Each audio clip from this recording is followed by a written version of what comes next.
He didn't pay for anything at all. You see, a lot of people say, oh, you're very stupid. Oh, you paid for your wedding. You're very desperate. No, it didn't happen that way. I lived here in Nigeria and he lived in Ghana. Whenever he came here, he lived with me. Whenever I went to Ghana, I lived with him. So that was how the relationship was. When we were planning our wedding, I was here in Nigeria, he was in Ghana. And all he kept saying was, baby, go ahead and spend. Baby, go ahead and spend. I will repay you back. You see what? The reason I actually did this interview is because I have a lot of proof. I have a lot of documents to back up everything I said. This is, first of all, I'd like to say there is no kind of proof in this world that stands out than a conversation between two people. Now, I cannot forge a document about somebody else.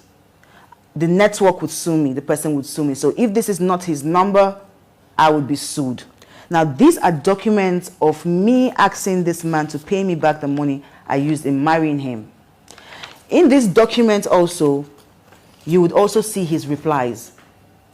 There is also a document stated here when I said that he never gave me any money, and he acknowledged it, that he never gave me any money for. I said, Ola, the only money you gave me for the wedding is 1.7 million. Even your family contributed 1 million inside this money. You asked me to keep spending my money. You would pay me back. I don't know why it's an issue now. Is 1.7 million my bride price, or is that what bought the drinks, flew you there, paid for hotel, and fed you? My friend's boyfriend paid for the hotel that my husband slept with me in, made love to me in on the day of my wedding. It was another man that paid for it. To the drinks of my wedding, I paid for it.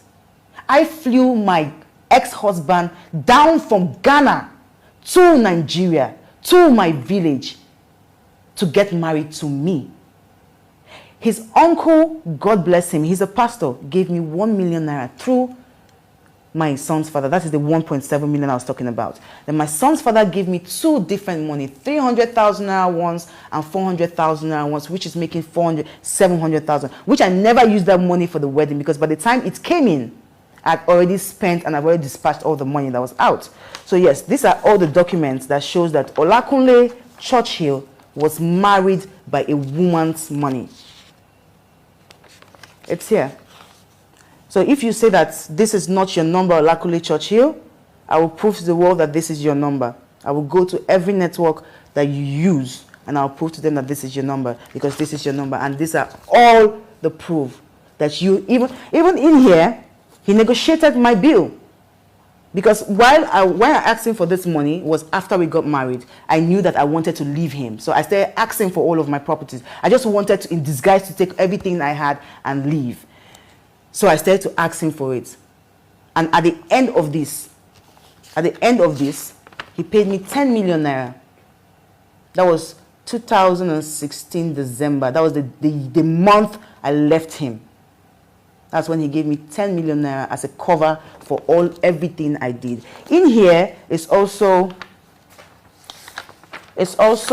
a message that he asked me that I should, that how much, she said, baby, how much have you spent so far from the introduction up to date? Give me. That's what he does sometimes. So if I ask him for my money for too much, then he will not say, oh, send me. And in the next 1 month, he doesn't send my money anymore. So these are all the proof that I paid to marry this man, and this man did not spend a dime, not even for food.